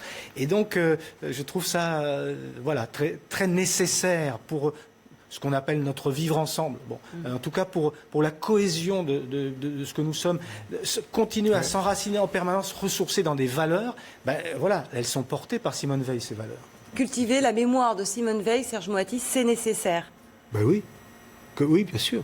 Parce que on ne va pas rabâcher, mais c'est évidemment que c'est à la fois la mémoire d'une femme singulière, d'une femme juste, parmi les justes, qui a affronté cette épreuve incroyable qu'est la Shoah, et en même temps constructrice de la République, enfin la République dans l'Europe, la République face à l'avortement et à ses péchés, parce que c'était des péchés qu'on faisait aux femmes. Vraiment, enfin, je veux dire, de laisser des femmes mourir, qu'est-ce qu'on peut faire de pire? Une lutte contre la mort de tous les instants chez Simone Veil. Vraiment. C'est ça qui me paraît capital. C'est ça qu'on honore à la fois destin individuel, destin collectif, et elle, la République. République qu'elle a fait grandir, elle a grandi la France, sa grandeur, Macron, fait la nôtre. C'est magnifique cette phrase. Elle incarne les valeurs de la République, elle incarne même la devise de la République, la liberté, l'égalité, la fraternité. Toute sa vie, elle s'est battue pour ces valeurs-là, depuis les camps de la mort jusqu'à la présidence du Parlement européen, en passant par la tribune de l'Assemblée nationale. Voilà, donc elle incarne vraiment la devise de la République, la liberté, l'égalité, la fraternité, c'est Simone Veil.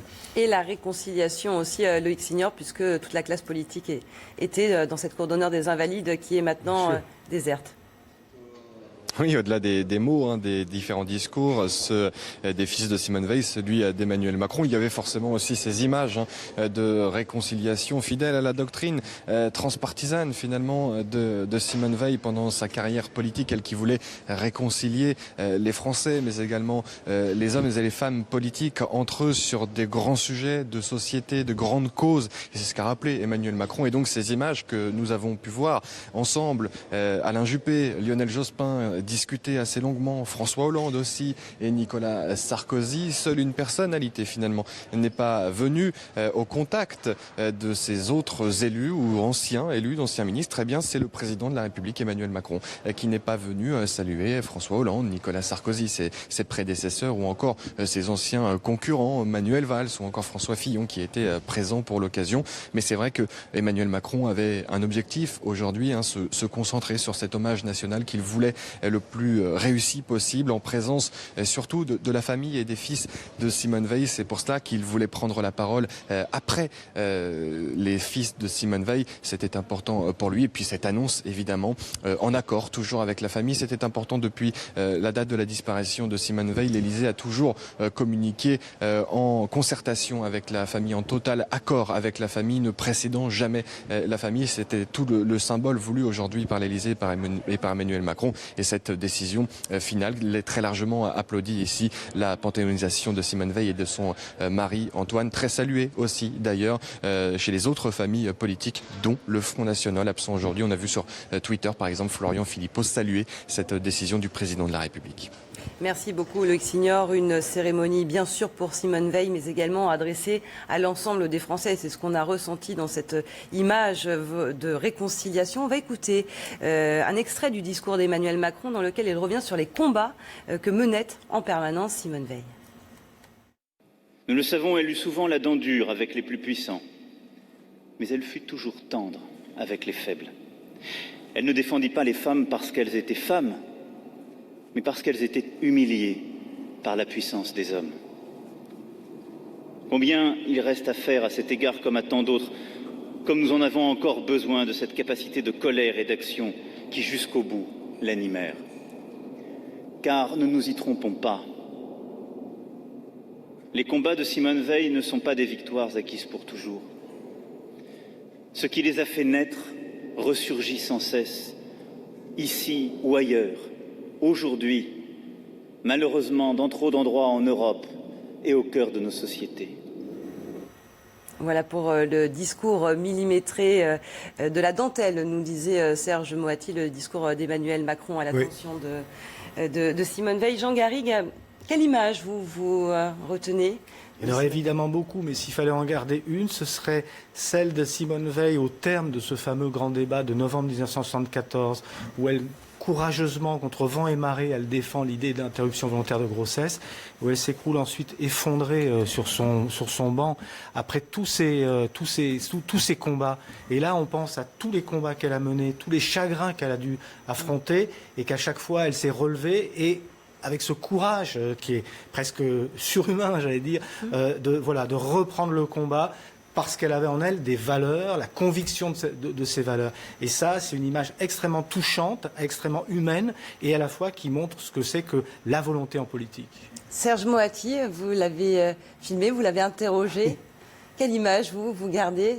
Je parlerai presque au réalisateur, là. Ah là, l'image de la cérémonie, vous voulez dire Non, de Simone Veil. Parce que la cérémonie, c'est maman. Vraiment, là, Le premier mot de Jean Veil, oui, maman. Oui, c'est pas génial ce que je réponds, mais ça m'a bouleversé. Enfin bon.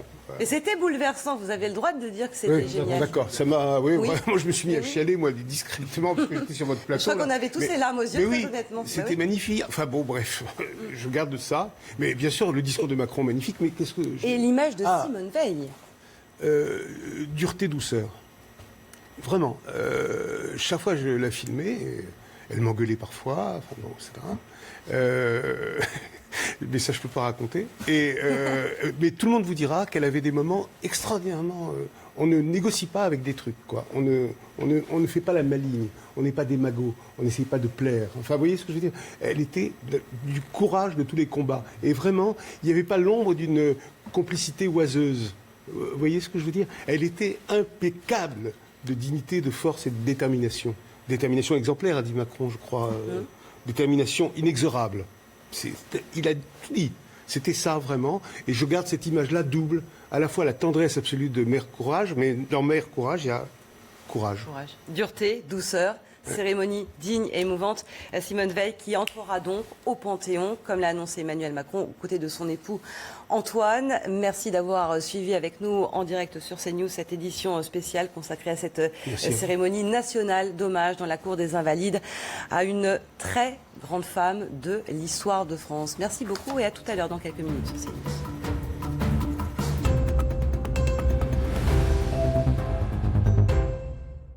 Club de vacances Bel en Bras, comme par magie, tout est là. Là, attends.